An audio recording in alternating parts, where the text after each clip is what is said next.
In February 1959, 9 experienced hikers cut their way out of their own tent from the inside, in the middle of the night, in temperatures below -20, and ran barefoot into a blizzard. Weeks later, searchers found their bodies scattered across the mountainside. Some had crushed ribs and skulls with no external wounds. One was missing her tongue and eyes. Their clothing tested positive for radiation. To this day, Russian investigators still don't agree on what happened that night. In late January 1959, a group of 10 experienced Russian hikers set out to cross the northern Ural Mountains, aiming for a peak called Gora or Torten. Most were students or graduates of the Ural Polytechnic Institute, all skilled in wilderness survival, several with Grade 2 hiking certification, the highest available at the time. This wasn't a group of amateurs. They knew what winter in the Urals could do. One member, Yuri Yudin, turned back early due to illness, a decision that likely saved his life. The remaining 9 continued on. Igor Dyatlov, the group's 23-year-old leader, Zeneda Kolmogorova, Lidmila Dubinia, Alexander Kolvatov, Rustam Slobdin, Yuri Krovanchenko, Yuri Doroshenko, Nikolai Brunels, and Alexander Zolotarov, an older ex-military hiker instructor who joined the group late. They planned to reach Torten and return by February 12th. Dyatlov had told his sports club he'd send a telegram the moment they'd got back to a nearby settlement. That telegram never came. By February 20th, family members began demanding a search. Rescue teams, military units, and even aircraft were dispatched into the Urals.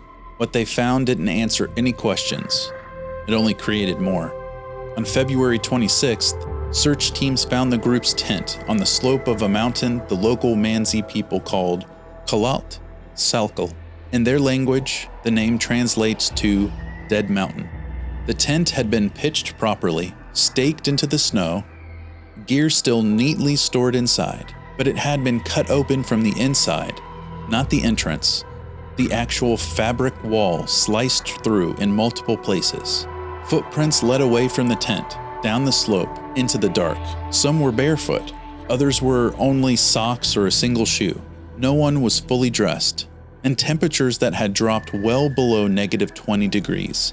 These experienced winter hikers had fled their shelter without coats, without boots, without hesitation, into a blizzard.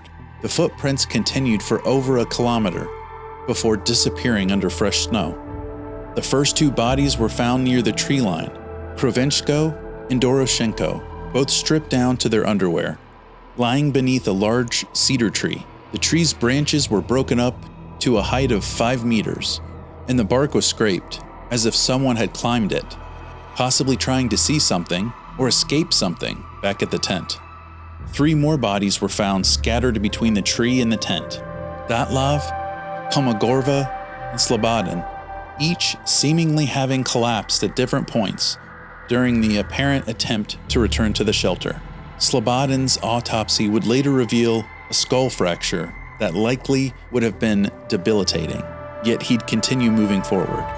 The remaining 4 hikers weren't found for another 2 months, when searchers finally located them in May, buried under 4 meters of snow in a ravine further down the slope. The injuries were far worse. Dubinia was missing her tongue, her eyes, part of her lips, and some facial tissue.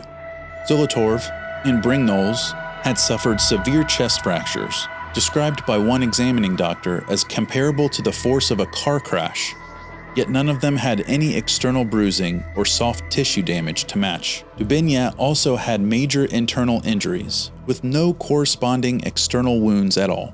Then came the detail that complicated everything further. Testing on some of the clothing recovered from the bodies showed elevated levels of radioactive contamination.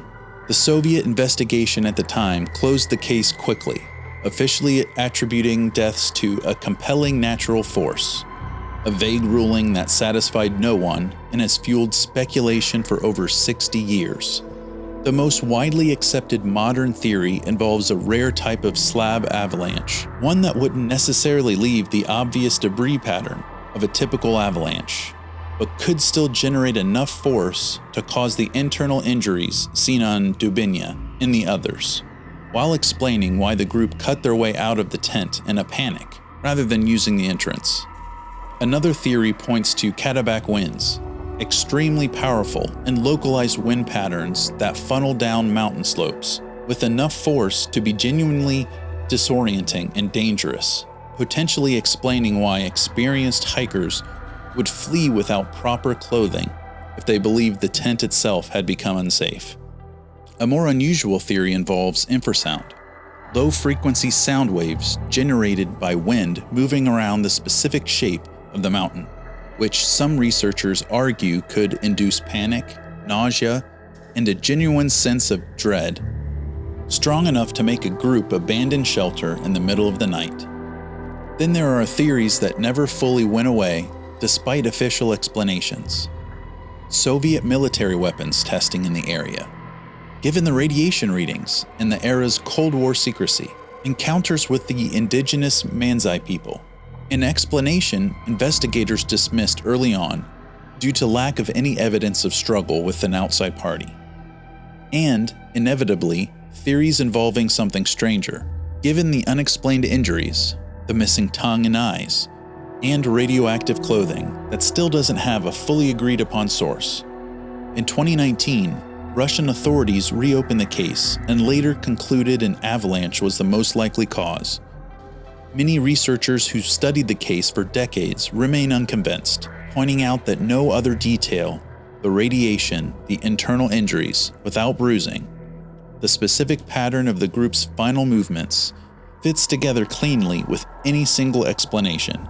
Somewhere on that mountainside, in the space of what was likely only a few chaotic minutes, 9 people who knew exactly how dangerous winter in the Urals could be made a decision so urgent they didn't stop for boots or coats.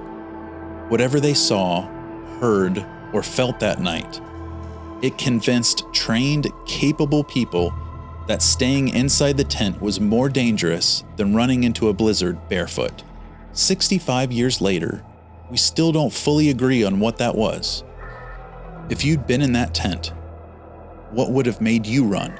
If this is your first time here, we cover one case like this every week, the ones that were never fully closed. Subscribe if you want to keep digging with us.